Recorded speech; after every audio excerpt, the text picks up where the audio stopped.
사무엘상 17장은 58절로 구성된 아주 긴 장입니다. 그러나 단숨에 읽을 정도로 정말 재밌는 말씀이죠.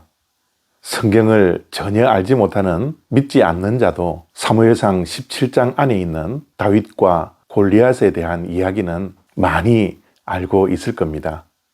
다윗과 골리앗의 이 유명한 말씀은 전혀 상대가 되지 않는 싸움에서 승리하는 통쾌한 이야기로 세상 사람들도 잘 알고 있습니다. 약자가 승리하고 예상하지 못한 승리를 이야기할 때 다윗과 골리앗의 싸움이 인용되기도 하죠. 사무엘상 17장 10절과 11절 말씀입니다. 그 블레셋 사람이 또 이르되 내가 오늘 이스라엘의 군대를 모욕하였으니 사람을 보내어 나와 더불어 싸우게 하라 한지라. 사울과 온 이스라엘이 블레셋 사람의 이 말을 듣고 놀라 크게 두려워하니라. 골리앗이라는 블레셋 장군의 키가 무려 6규빗 1뼘이라고 말씀합니다. 한 규빗이 45cm 정도 되니까 계산을 해보면 약 3m 되는 거인 중에 거인입니다. 그리고 이스라엘 백성들 앞에 나타났을 때 정말 어마무시한 모습을 가지고 있었죠.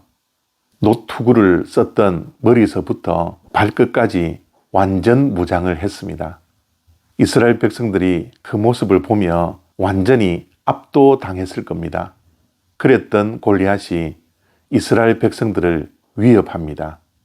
전쟁을 벌여서 많은 사람들이 죽을 필요가 없이 나와 1대1로 싸울 사람 나와서 결투하고 이 싸움을 결판내자라는 말이었습니다.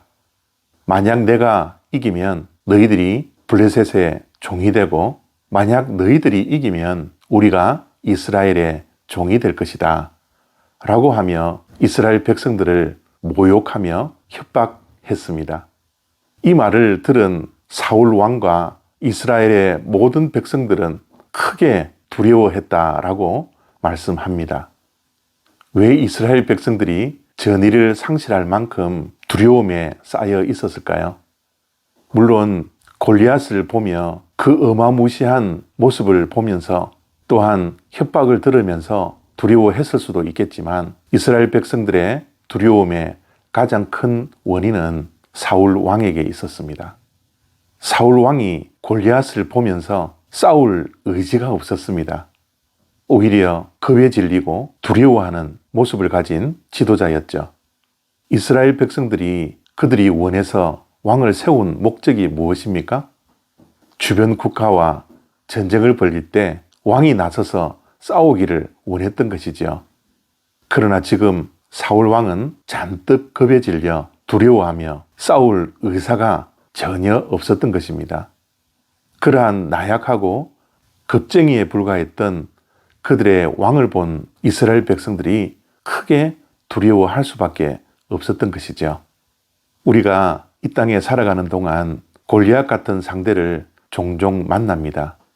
나의 힘과 나의 능력으로 내가 가지고 있는 것으로 극복할 수 없는 많은 골리앗과 같은 문제들을 만날 때가 있죠.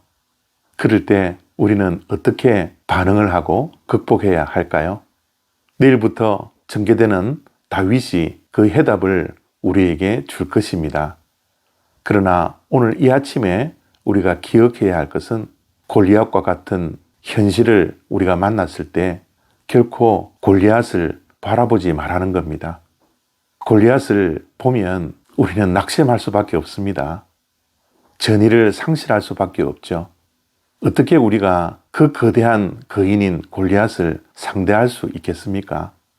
우리는 골리앗 같은 현실을 바라보면 바라볼수록 우리에게 다가와 있는 골리앗 같은 현실을 극복할 수 없습니다.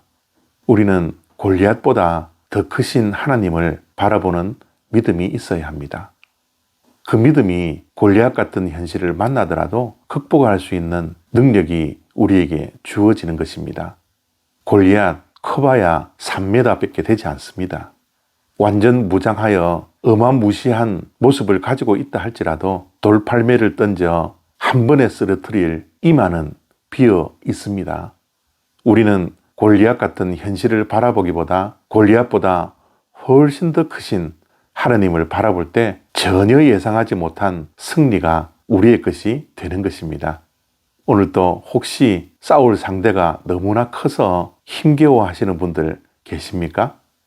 골리앗 같은 현실에 부딪혀 오늘도 좌절하고 실망하는 가운데 살아가는 분 계시지 않습니까?